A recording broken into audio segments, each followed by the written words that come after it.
By the end of 1942, the tide had turned, with the defeats in North Africa and catastrophe at Stalingrad. A strategic crisis gripped the German High Command.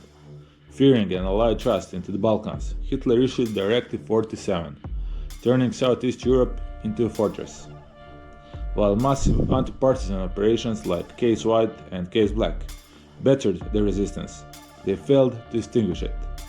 By the summer of 1943, the situation grew desperate. Italy had capitulated, and the Dalmatian coast was suddenly exposed as the soft underbelly of the Third Reich. Facing the threat of Allied landings from Italy and partisan raids from the stronghold of Wies, the Germans began a race against time. On February 1, 1944, the order was given: fortify the coast.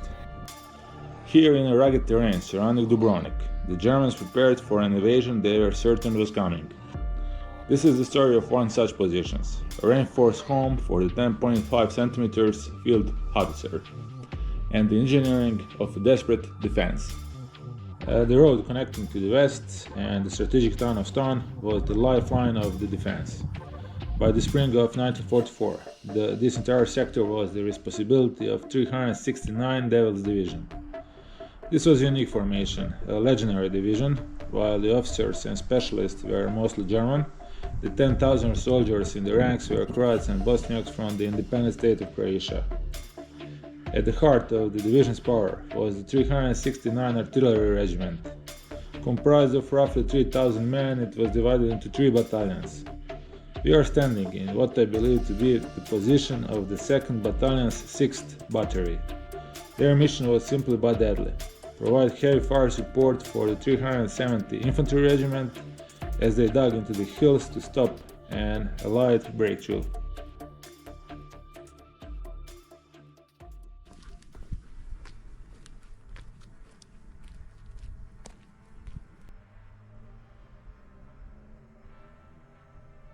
Those are the casings for 105mm shells.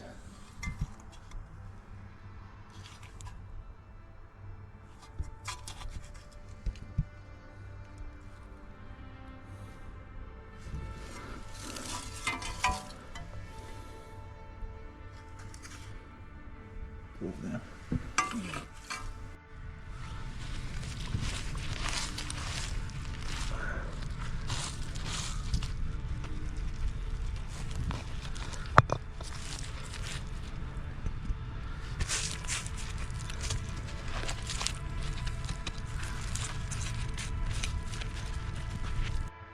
Okay, let's take a closer look to the bottom of the casing and the markings on it. I'll start with the primer. So there is a mark C12, which means it is a construction model, which in this case is 1912. There is also letters N and A. It is in effect German abbreviation for the new pattern or new type. In this context, it indicates that this is a modernized version of 1912 design. Then we have a letter ST, which stands for steel. Early in the war, these primers were made of brass, but the other mark on the primer, and that's the year 1944, indicates that in this late phase of war they switched to steel because copper became scarce. Then we have the mark WG. It is the mark of the primer manufacturer. That one is from Kiel in Germany. Then we have the number 144, which is in fact lot number or the inspection mark. Then we have a AUU mark on the casing, which is in fact mark of the case manufacturer. That was factory in Pilsen, then Protectorate of Bohemia and Moravia, present day Czech Republic. FH stands for Field Howitzer, or on the German Feldhaubitze. This number here was difficult to read and it is incomplete. This is not the number 842, but the full number should be 6342, which was the designation mark of the cartridge case for the leFH 8 and 10.5 cm howitzer. To understand this position, you have to understand the workhorse of the Wehrmacht. the 10.5 cm leFH 18 Howitzer. This wasn't just a cannon, it was a complex system designed for versatility. The leFH stands for Light Field Howitzer, but at over 3.5 tons there was nothing light about moving it through the Croatian cars. It had a maximum range of about 10.7 kilometers, meaning from this very spot the 369th Artillery Regiment could strike targets 2 valleys over. The leFH 18 was a separate loading weapon. Unlike a rifle where the bullet and powder are one piece, the gunners here would first ram the projectile into the breech and then load the brass or steel casing containing the propellant bags. There are 6 types of propellants, depending on the given distance of the target, and the commander would order charge 1, charge 2, or charge 6 depending on the distance of the target. When this gun fired, the recoil force was immense. The split trail carriage would be dug into the earth behind. In a reinforced position like this one, the crew often built timber or stone backstops to keep the gun from walking backward after every shot. For the Croatian crews of the 369th Artillery Regiment, keeping this gun level in this rocky terrain was a constant battle against physics, and it could fire 4 to 6 projectiles per minute. The 369th Artillery Regiment wasn't just any unit. Formed in late 1942, it was the heavy punch of the entire Devils Division. While the infantry fought in the brush, the men stationed in pits like this provided the long arm of the division. The life of a gunner here was one of weight and fire. They weren't just fighting an enemy, they were fighting the terrain. Moving a 10.5 cm leFH 18 up these limestone slopes required grueling manual labor and horse teams. Once the guns were set, they became high priority targets. Light and partisan intelligence was excellent. They knew exactly where these batteries were located. This explains why the position we see here is so heavily reinforced. It wasn't just for the gun stability, it was for the crew's survival against aerial and even artillery attacks. Each of those positions had 4 underground niches, and each niche had its own purpose.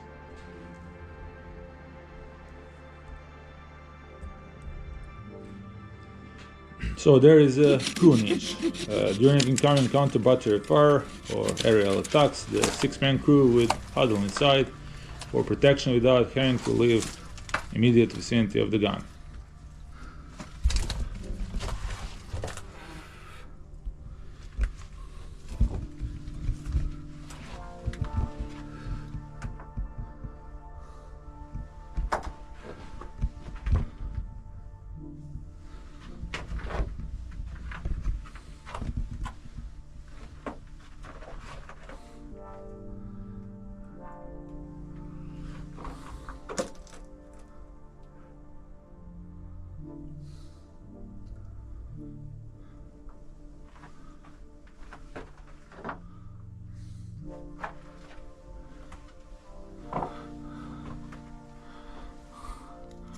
Look at the state of the wood. So this was built in 1944, and this is the wood that was placed there.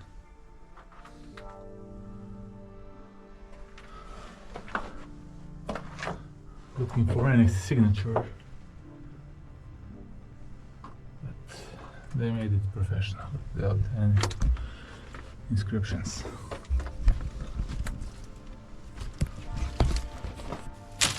Then there was a grenade niche. We had a ready-use storage for the projectiles. Since the 10.5 cm used separate loading ammunition, the heavy projectiles weighing approximately 14.8 kilograms were stacked here. They were kept horizontal to allow the loaders to grab them quickly. Okay, so we are entering this one for the first time. Hope that there is no wildlife there, like snakes, badgers. Let's similar stuff.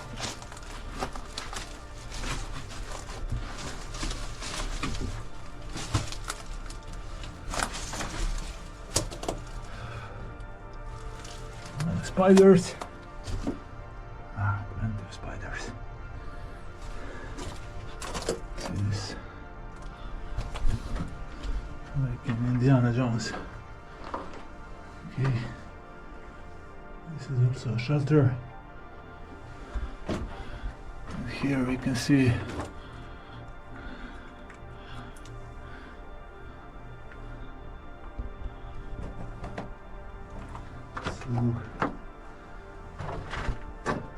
inscription here. And what do we have here? We have a casing. Yeah, unbelievable. So after so much time, unbelievable.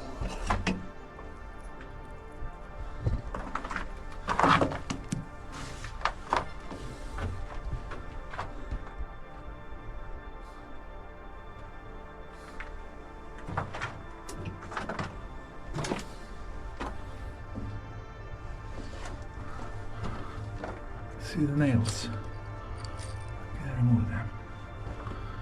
And put them back into position.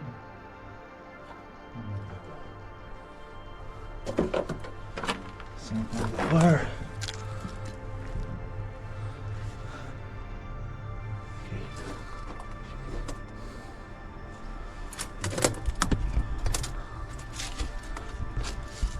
On the opposite side of the grenade niche was a propellant niche, which was used for storage for propellants and casings.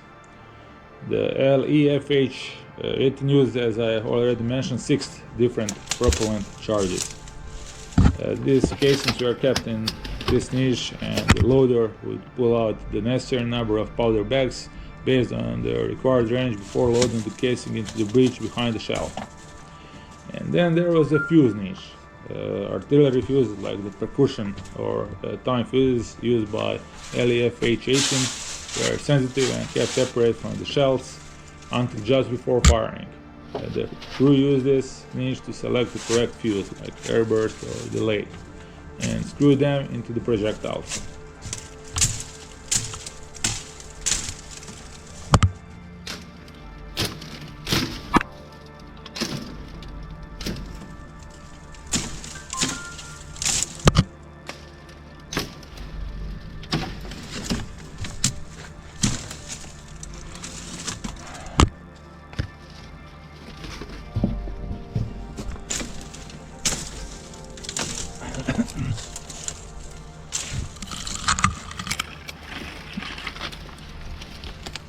Each battery had 4 weapons, which means that there are 4 gun pits in this position.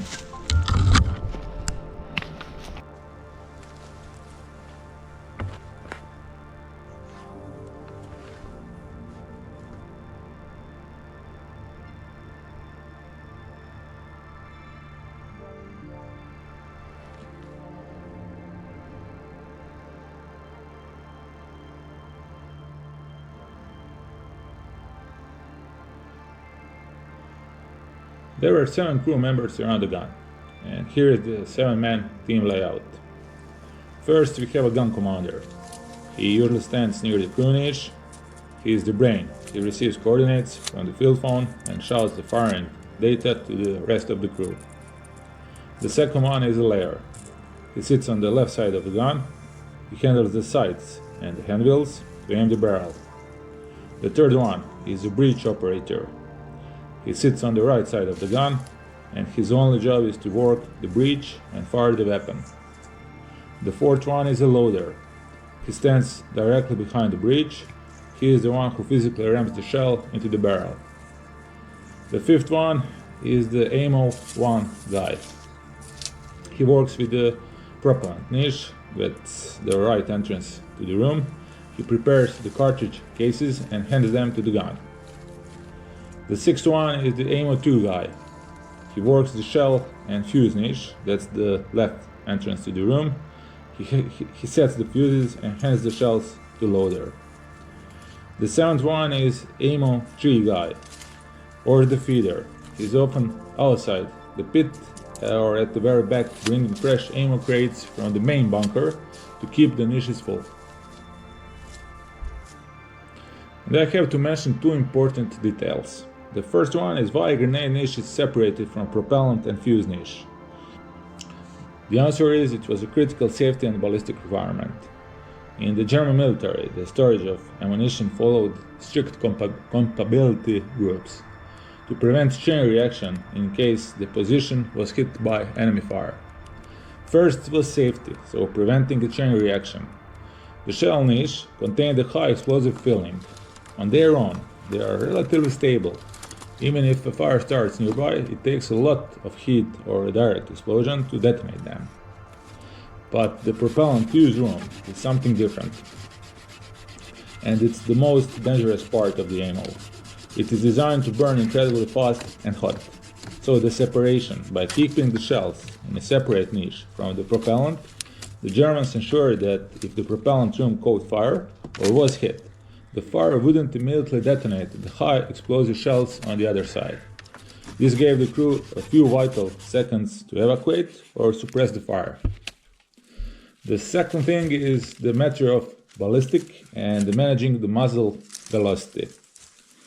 So, there is a technical reason why the propellant and fuses are kept in a protected room, while shells might be in a more open niche. First one is temperature control. The way propellant burns is affected by its temperature. If powder is hot from sitting in the sun, it burns faster, creating higher pressure and making the shell go further. If it's cold, the shell falls short. Then there is a consistency. By keeping the propellant and fuses in a single thermally stable reinforced room, the one with two doors, the crew ensure all powder bags stay at the same temperature. This leads to constant muzzle velocity, meaning the shells will land in the same spot every time. And then the third thing is protection of sensitive components. Fuses. They are the most delicate part of the weapon. They are precision engineered mechanical and chemical devices. They need to be protected from rain, mud, and humidity. Propellant. If the silk bags containing the powder get damp, they won't burn correctly. The single room combination, combining these two into the one dry protected room with a separate in and out doors allowed for an assembly line flow where the fragile parts stayed safe and dry until the very second they were needed.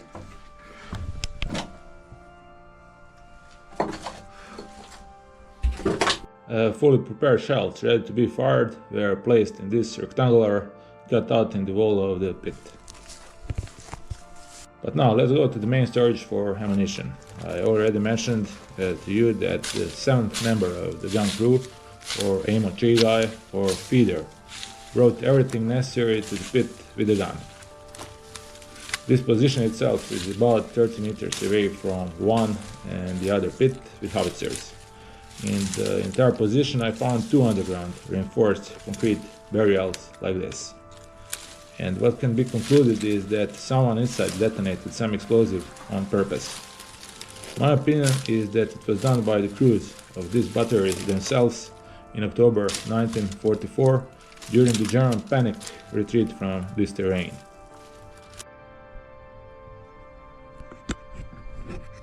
Okay, let's go inside.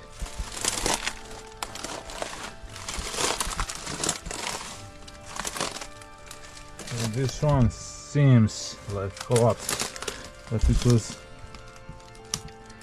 wall here or something, which is no more. So the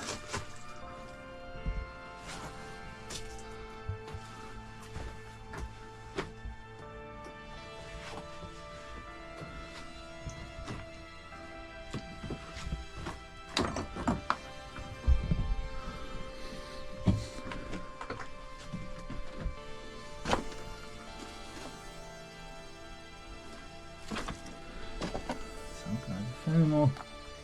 What's this? Okay, this is again part of the casing for 105 millimeter shell. It's a cover up. Let's see.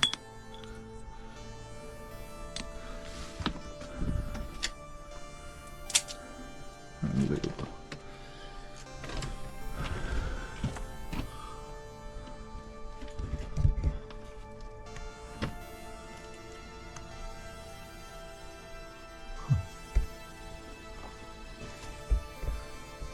I'm looking for any inscriptions.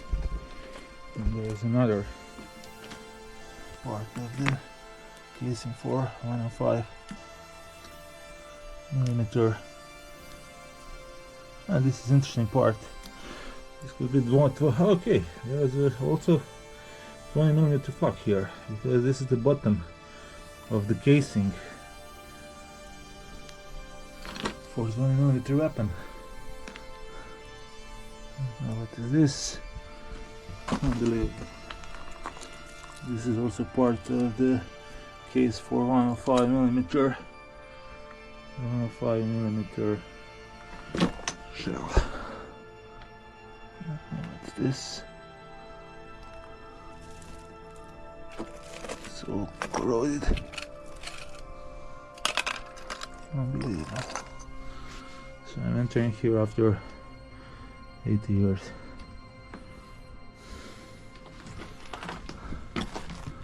What's this? Some kind of lid, probably for the charge, like propellant or something.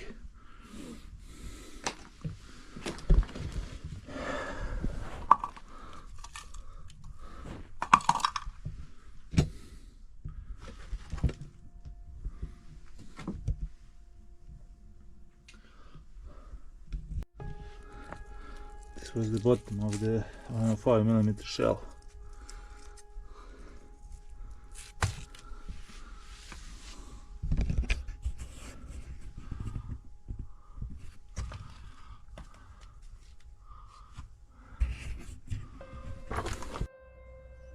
Right near the entrance I came across this metal rail.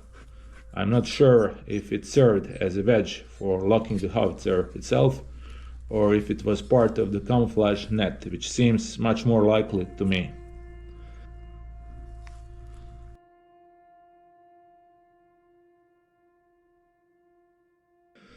By the way, the entrance to each niche was masked. So those are attachments for camouflage net. You can see them all around the entrance of the underground facility.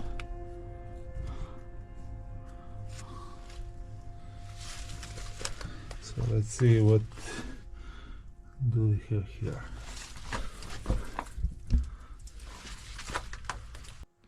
When entering these positions, I use gloves, headlamp, and as you can see, hand saw. A helmet should definitely be part of the equipment, since most of these entrances to the niches are quite overgrown, and you never know what animal life might be waiting for you down there. And there are snakes, spiders, maybe a badger, even a wild boar, or a gecko.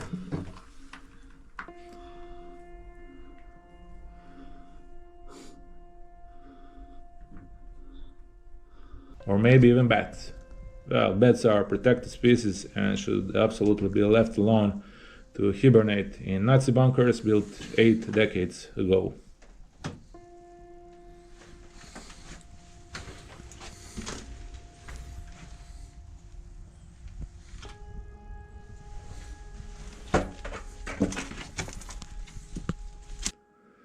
I have to mention one more thing here, and that is explosives or unexploded devices.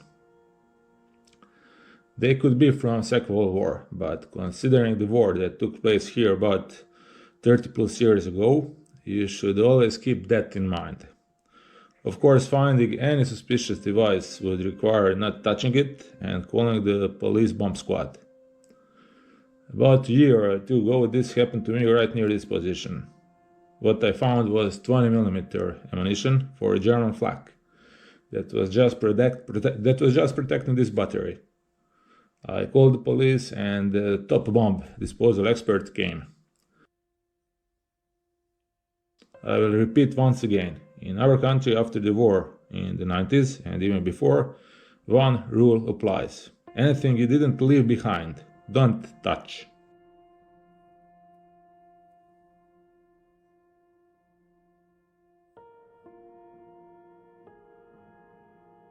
And this anti-aircraft gun leads us to a few more extremely important things that we need to consider about this position.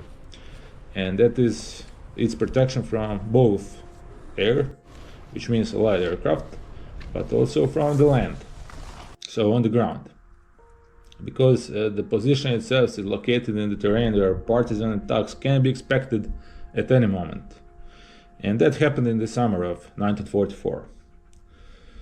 But in October 1944, this position itself was overrun by the 26th Dalmatian Division, by then already a very organized and exceptionally combat-capable partisan unit.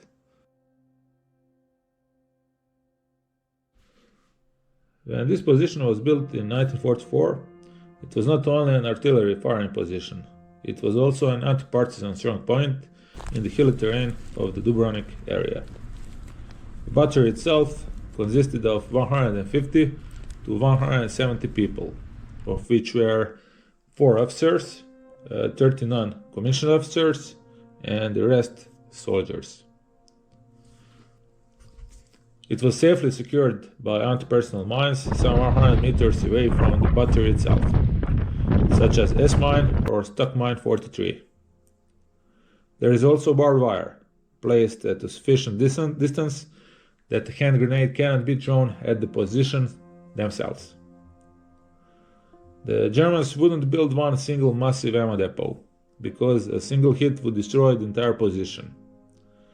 Instead, they built several smaller, protected depots spread across the site like possibly this one. The whole logic is that if the position were to get direct hit, it wouldn't all blow up.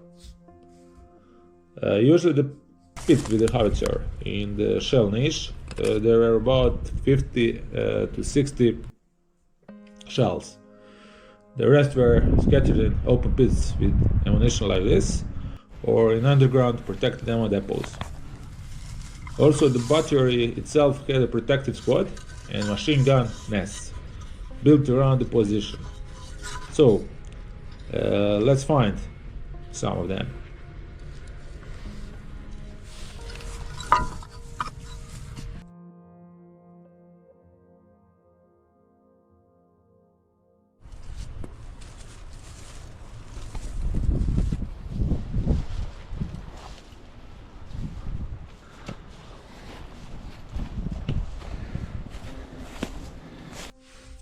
And here's one.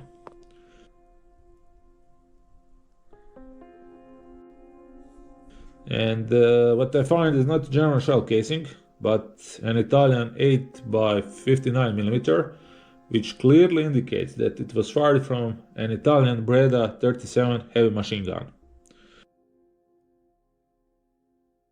Now, here we come to the specifics of the war events in this area since the end of 1943 and the capitulation of Italy. It was not only the partisans who used Italian weapons, the Germans also used them. Namely, after the capitulation of Italy, huge quantities of Italian weapons remained in this area. This casing clearly indicates that the German protective squad used an Italian machine gun at this location. 400 to 500 meters from the previous position, I came across this bunker. There is also a cartridge case with the Headstamp Z, which stands for Czech Zbrojovka. Zbrojovka was one of the important manufacturers of the German military arsenal during the Second World War.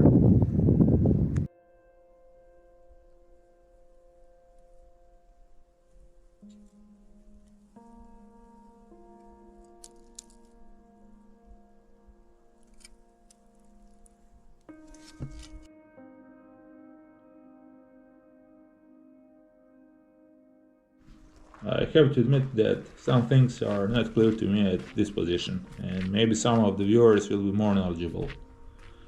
I don't understand this structure. It's like a chimney. I guess what it could be, but I'm not sure.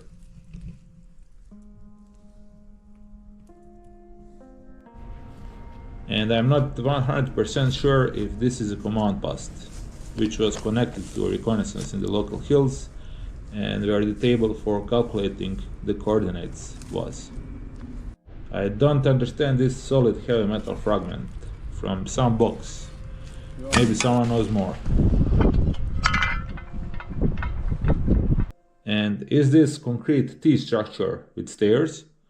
Is it an open depot or something else?